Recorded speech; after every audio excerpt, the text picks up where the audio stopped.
Welcome to Insights. I'm Dick Goldberg. Clearly there are advantages to being male in our society, particularly a white male.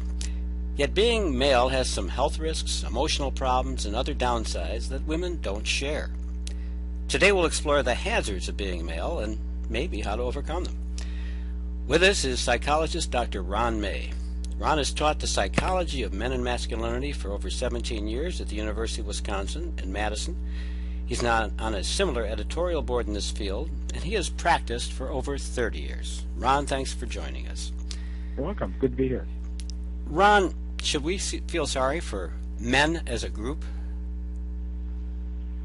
Well, I don't think we need to feel sorry for men. I think, men as well as women have their own experience in our culture, and there's wonderful things about it, and there's challenging things about it, and, we each have our stories. Well, we want to hear the unexpected here, what people don't expect. What are the areas in which men really do worse than women? Well, I think, when you look at it from a clinical setting, those of us who are in practice, we probably see men coming in more often with anger problems, where a lot of us as men deal with our emotional distress by becoming excessively angry and get stuck with that. See men oftentimes coming in with work problems, conflicts with authority figures, difficulties in getting along in the workplace.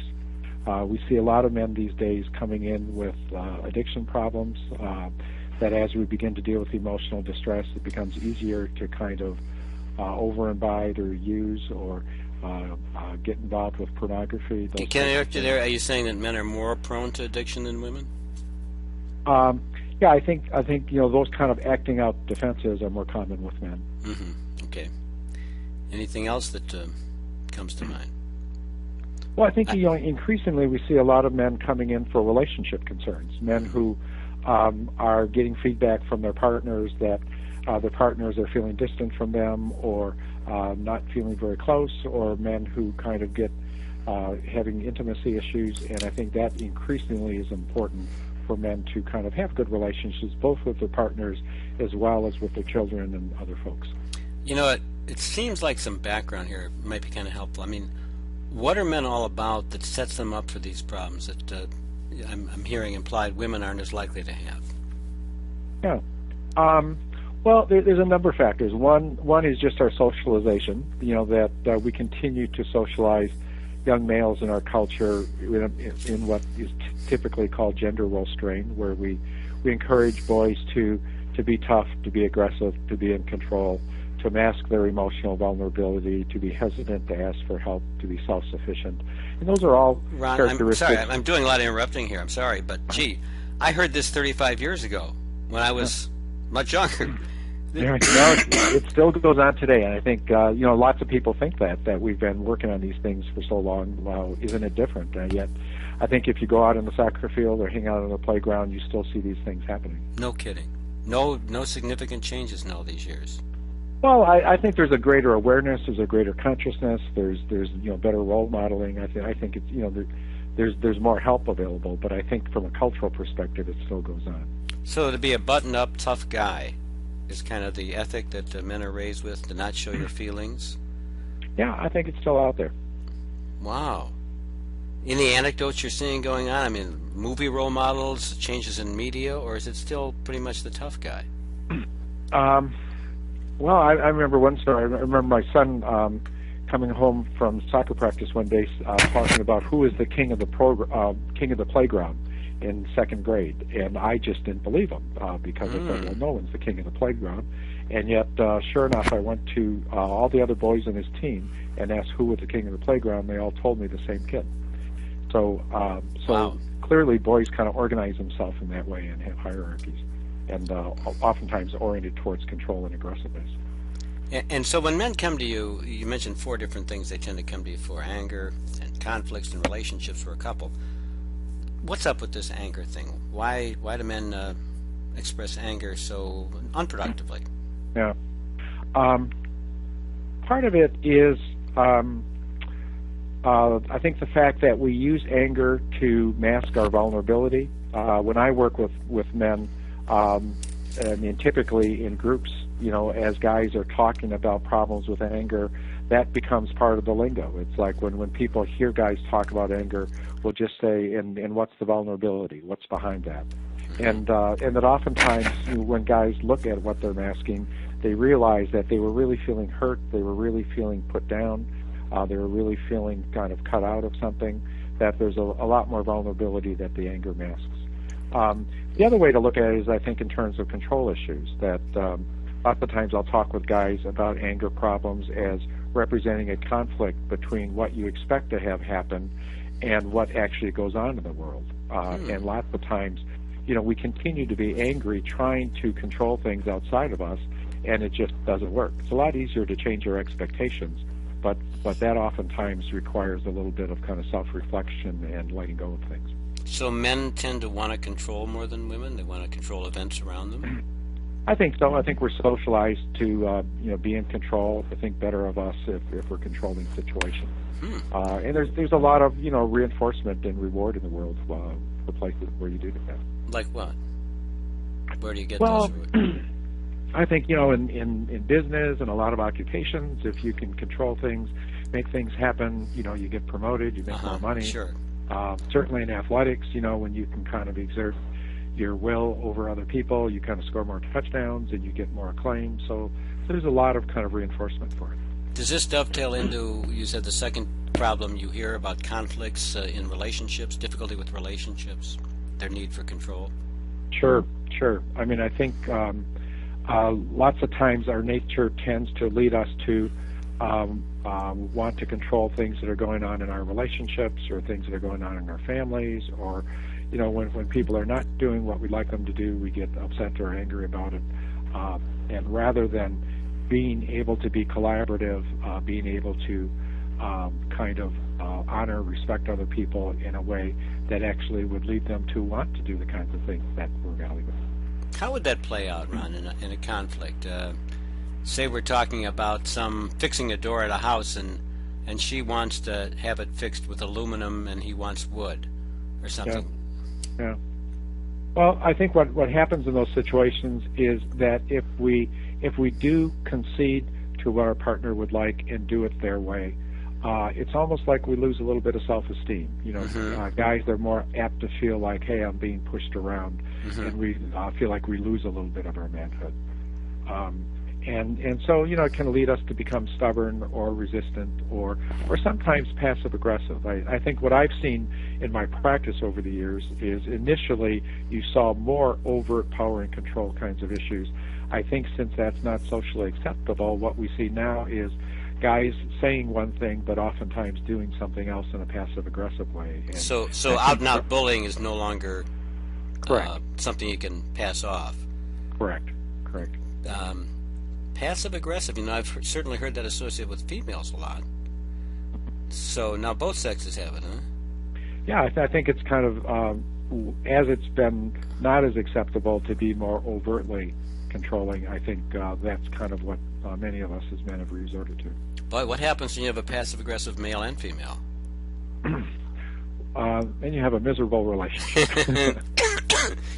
Wow. What is it in terms of, if you could describe what the men are bringing to a relationship and what the women are bringing in terms of their interpersonal skills and emotional makeup, are they different creatures? Well, I think there's some differences. There's obviously, I think, more crossover or overlap in terms of our humanness than gender, but gender plays a role. I think women generally are better at nurturing. Women oftentimes listen better, are more attentive, collaborate better. I think as men, what we oftentimes bring is more of a kind of can-do attitude, being more active, being more initiating. What Ron Levant calls action love. We show our concern for other people by doing things, being providers, getting things done around the house. So there's some differences. Okay, this is just a value judgment, but it sounds like the women's currency is more valuable than the men's. In what respect? Well, being collaborative, being loving, being a good listener, compared to I can fix the door.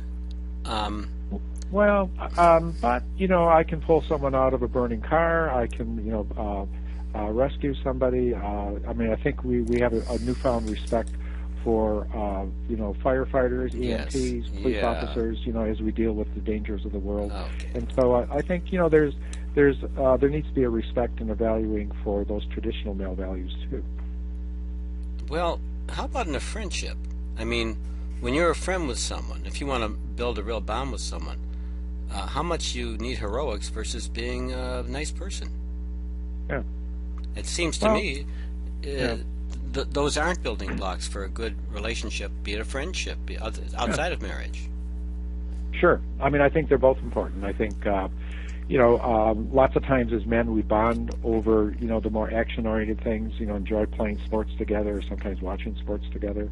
But yeah, certainly I think, in terms of navigating life struggles, being able to listen well, being able to open up and be vulnerable with each other, that increasingly I think men are seeking out deeper friendships with each other, and those more traditionally feminine kind of characteristics are really important for us to learn and to integrate.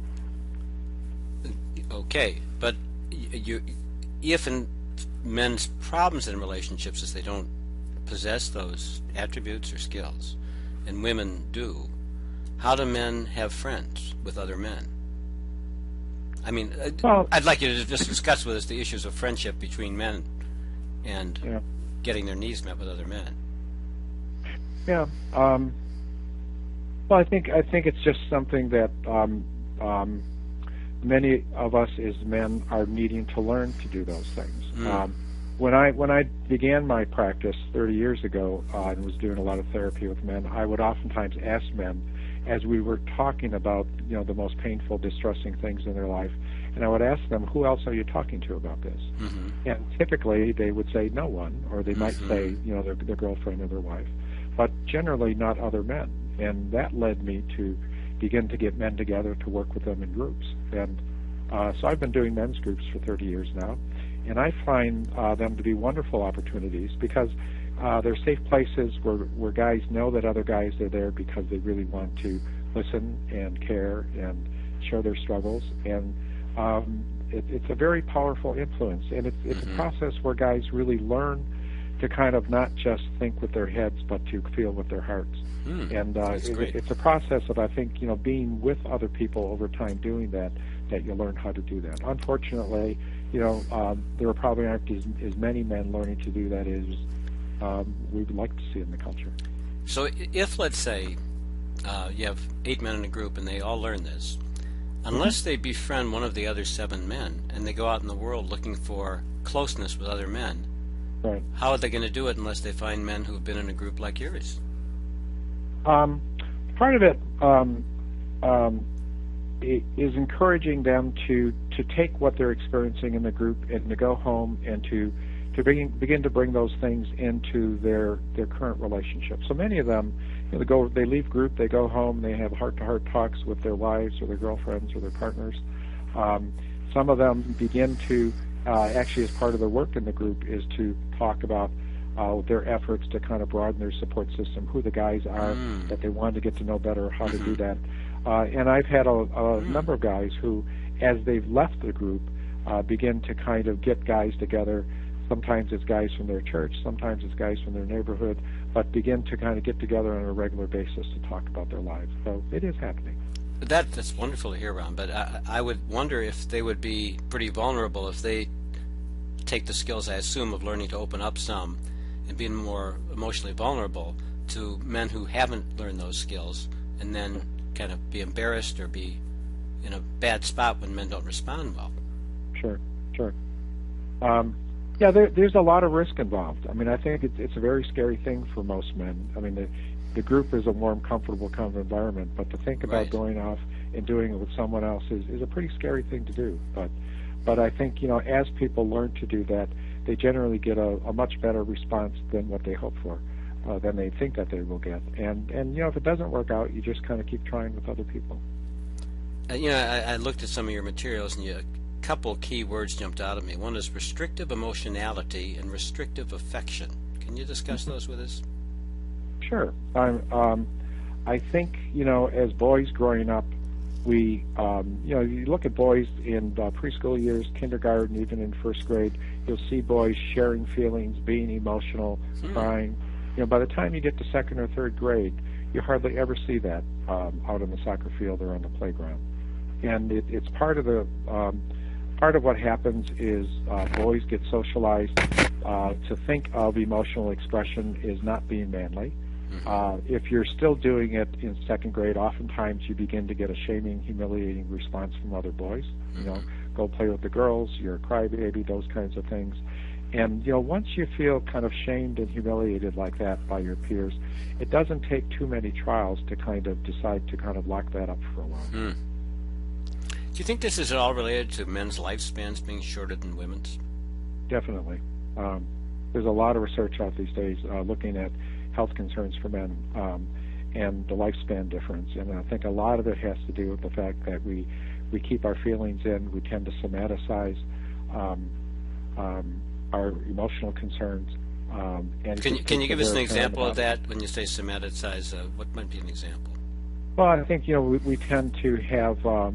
I get clients who get referred by their primary care physicians, and they have stomach aches, they have headaches, they have tight shoulders, they have physical complaints that they present to their doctors. Their doctors run every medical test in the world and can't find anything wrong with them. And that's an example. But you see these guys oftentimes having type A personalities or being very emotionally constricted, and it's the stress and the distress is being expressed through their bodies. I interrupted you, and you were on a roll, and you were somaticizing, and I think you had some things to add when we were talking about emotionality and affection. I could be wrong. Well, I think we were talking about boys being constricted on the playground, and I think many boys, like throughout the rest of their school years, throughout high school into college, that oftentimes begin to kind of carry that constrictiveness with them, and it's really after oftentimes in their 20s and 30s that they begin to really invest in intimate relationships with partners that they find that that's a liability. So for a lot of the men who I work with who are coming into therapy, it's wanting to undo a lot of that socialization and to figure out more of an emotional language and to find their emotional voice. Don't you hear about men complaining, all my wife wants to talk about is this emotional stuff, and it's annoying? Well, I think what you often find is that women have a greater sense of dissatisfaction in a relationship where there isn't deeper emotional communication, and I think you find men who are just more satisfied with it.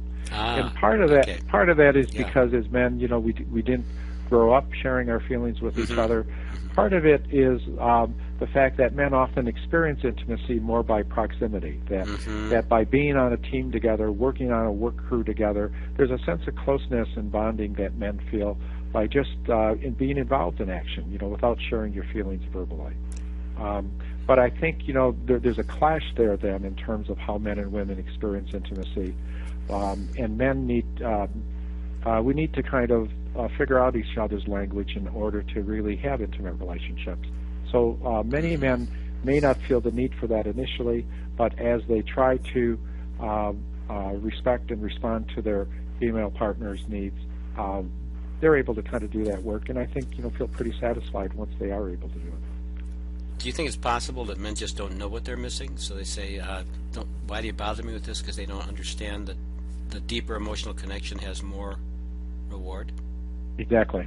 I think once guys learn to apologize, once guys learn to have a good cry, once guys learn to kind of share their vulnerability, you feel just a real sense of relief, a sense of closeness, a sense of I don't have to be doing all these things to prove myself to the world, and it's a much happier, satisfying existence. Wow. Speaking of happiness, before men do this kind of work, do you think that they're less happy people than women? That's a big question, but what do you think? Yeah. I think if you ask men in that situation, they would oftentimes say no, just because they're going by what they have always known, and it's not really until sometimes they face a crisis or a loss or a challenge where they're kind of forced to deal with some of these issues that they begin to do the work. And then I think after you talk to them about it, and after someone's finished therapy or gotten closer in a relationship, then they kind of look back and can't imagine how they ever kind of got by without expressing those feelings or having that kind of closeness. Well, before therapy or more enlightenment, aren't they more dependent on the women than the women are on them, since they're getting their emotional needs met and kind of don't even know it? Yeah, there's a lot of research on social support which indicates exactly that when you look at who do men get support from, it's almost always one or two women in their life. When you look at who women get their support from, it may be the man in their life, but it's oftentimes a lot of other people, oftentimes other women. So women tend to have much broader sources of support. It sounds like men are lonelier. We are. That's certainly true. Wow. And yet, here we have all this privilege. Men are more successful, right? Well, in terms of external criteria for success, in terms of political power, salaries, those types of things, men come out on top, and that's satisfying to some of us in some ways. But I think the more we kind of do this emotional work, we find deeper sources of satisfaction. By the way, does any of this apply or not apply to gay men? Sure, it all applies to gay men, Really? as well as straight men. The gay men kind of grow up with the same socialization, a lot of the same emotional constrictiveness. There's maybe certain types of freedoms that you find in the gay community, but in terms of intimacy issues in relationships, the problems with addictions, we find those, sometimes even more prominently in the gay community due to some of the stresses and coming out and other issues. So someone comes to you for individual therapy. Where do you begin? Well, I think it begins with, why are you here and what would you like? Sure. It begins with kind of what's going on in a person's life initially. That oftentimes men come to therapy with a sense of either having lost something or being afraid of losing something. So there's a resonance with separation and grief issues. Yeah. And so men may not want to lose their marriage. Men may be having difficulty on their job and not want to lose their job. And so there's kind of a contracting about, I have guys who have been kind of tough dads and no longer have their kids talking to them, and they want to reconnect with their kids. So there's a contracting over, okay, let's get this back on track. Let's make sure you don't lose your job or your relationship. Let's try to kind of win back your kids and get a relationship going again. And I think that, we tend to be oriented towards goal setting as men. We tend to be oriented towards working on teams. And I think using that as kind of a way of establishing a relationship is oftentimes helpful for getting men motivated to do the work. Men get less therapy than women, right? Correct. The research tend to indicate that men tend to come to therapy probably half as often, and we also stay in therapy probably half as long. Why the latter? Well, I think part of it is that women enjoy being in a therapeutic relationship, enjoy the opportunity to have someone listen and understand and to feel nurtured. And so it's all of those kind of Rogerian characteristics that tend to be more characteristic of women. Men tend to be a little more achievement-oriented, are looking at what their goal is for what they accomplish in therapy. And so, when they learn to manage their anger or they feel like the relationship is more solidified and they've achieved their goal, they may kind of end therapy rather than looking at other or deeper things that they could work on in their lives. Isn't that too bad? In some respects. But I think a lot of the men who I work with may end therapy because they accomplish their goals. But, I've been practicing in the Madison area for 22 years. I see a lot of men who will come back after 4 or 5 years after, having done well in their lives, but, encountering some other challenges. And so, tend to access therapy throughout their life. From what you're saying, it sounds like men could benefit even more from therapy as a group than women. That this whole process of learning to open up with someone that therapy facilitates, they can make faster, bigger gains. It seems kind of wasteful that they're not doing it. Yeah. Yeah, I think the therapy process certainly provides an avenue for men to, in a sense, develop our other side, and to, in a safe setting where you can confront some of the shame that we've internalized and defended against, but realize that, being more vulnerable, taking these risks, can really be accepted by another person and produce some rewards in our life. Is there some common themes, like you're saying, men might come in for one goal or another goal? Is there a common theme of learning your feelings or anger or something, or is it each case is different? Yeah, well, I think almost all of my male clients work on kind of the process of getting more in touch with themselves. Of whatever the specific goal is that they come in with, they almost all are trying to get more in touch with their feelings. They're all trying to listen better to other people. They're all trying to be more involved with their kids. But there's, I think, a number of things that, we are living in a very exciting time as men, in that the image of masculinity, the options for us to be more emotional, to be more involved with children, as parenting figures. It's an exciting time, since just as women experienced a number of decades ago in terms of having access to political power in the workplace, it's becoming more acceptable for men to be more relational, and that's exciting. Do you find that men progress more in groups or individual therapy? I find that men oftentimes need individual therapy to get started, to kind of feel comfortable, to begin the process of opening up. Joining a men's group is a very scary thing. And oftentimes I find that once men develop a relationship with me and know that I'm going to be in the group, it makes it easier to make the transition into group. And that's mostly in terms of getting them there to the first session. I find that when men do get to the first session, they are just amazed at how men in the group talk, the quality of the interaction, the sense of safety, the comfort. And so once they come to one session, sometimes it's hard to get them to ever leave. Can you flesh out a little their sense of amazement, Ron? What are they amazed about? A lot of them will say at the end of the first session that I've never heard men talk like this, or that I've never thought that men could talk like this. It really is a sense of amazement, shock, surprise. You mean men talking about their fears and their sense of inadequacies and things like that? Yeah. For instance, in the way that I work with groups, a man will kind of start out by telling his story and really opening up and going as far as he can. And then when he's finished with that, the other members will respond.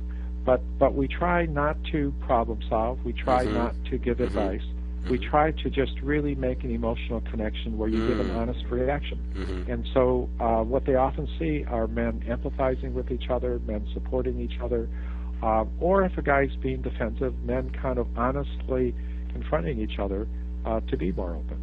And I think that's a way of speaking which most men don't see men doing in the culture. Wow.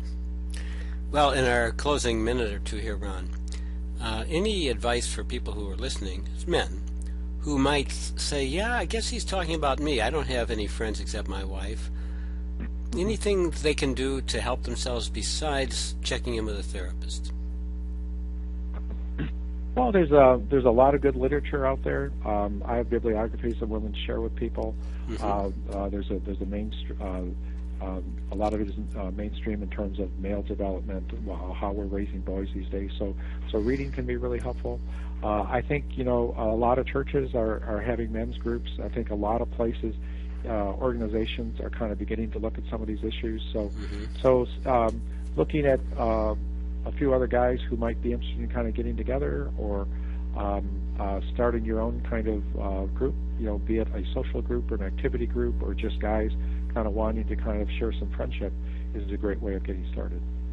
Well, Ron May, I want to thank you for filling us in on this subject. It really is, I think, a very important subject. It affects half of us in the country, and not often talked about. So I thank you much, and I hope you'll join us on the next edition of Insights.